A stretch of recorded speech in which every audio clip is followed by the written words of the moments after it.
teamwork makes the dream work. Okay. And everybody probably knows this, but in the military, you sink or swim together as a group. Okay. And there was one time where one of the people in my bunk area decided to use floor stripper instead of, so we had to buff the floors Yeah. every night, Yeah. and they used floor stripper instead of the stuff that you put on to make it nice and shiny. Well, that created these big streaks everywhere, and no one wanted to get in trouble. So we all collectively got up, took shifts, stripping the entire floor, and then reglossing it all night. It was terrible.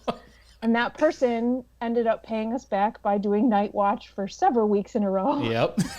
But it's one of those things where you like at the time you're like, oh my gosh, I can't believe this happened. Why are we so angry about this?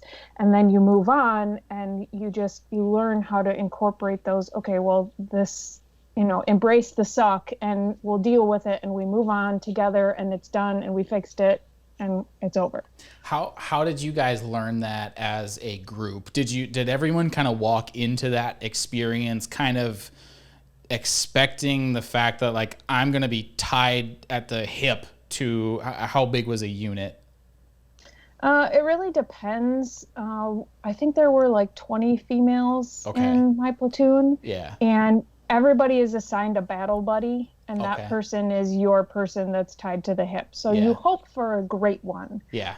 Sometimes they're not so great. So when they get in trouble, you get in trouble. And it Yep. really, it teaches you how to basically police your peers. And so, you check over their uniform before you're being, judged on those things. Yep. Or before you go and do exercises, you make sure you run through things. It teaches you how to look past the individual and towards the team. And that's really something that I think is very valuable in veterinary medicine. Is it's not just about you. You may be the doctor, but you have a team of nurses and professional staff that runs your office, or if wherever you're at, you're not the only person that's there. And so that's one thing that I do think is very valuable for me going forward. Is that can be a struggle. I know it was for me when I was in my 20s, thinking past myself.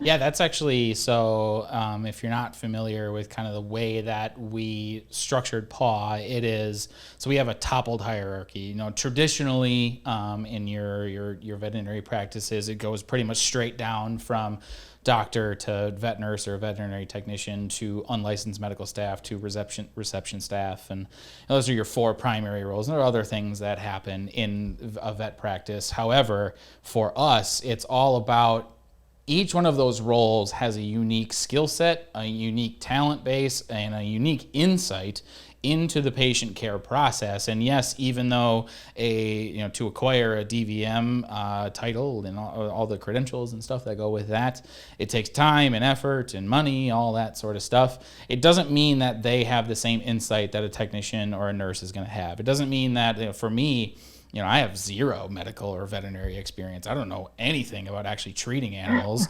However, from the front end, I can see the caregiver experience. I can understand and maybe empathize with them a little bit more, because all of these medical people are saying words I don't understand. Well, maybe we got to roll it back. And it's not to say that that ignorance is a bad thing. It's actually a good thing.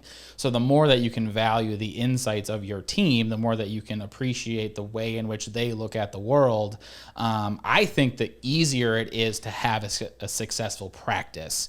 And I would venture to guess that would also make it easier to have a successful team within a military style setting, where it's like, you're going to see the world this way and I see it this way. And we are going to disagree. There's going to be conflict in this setting, regardless of how much we try to avoid it or make it not happen.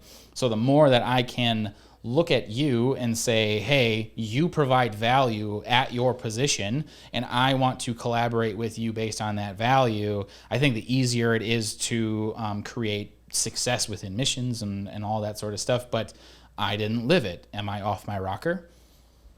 No, I don't think so. And I also think that there's this thing in the military where you respect the rank and you don't always have to respect the person.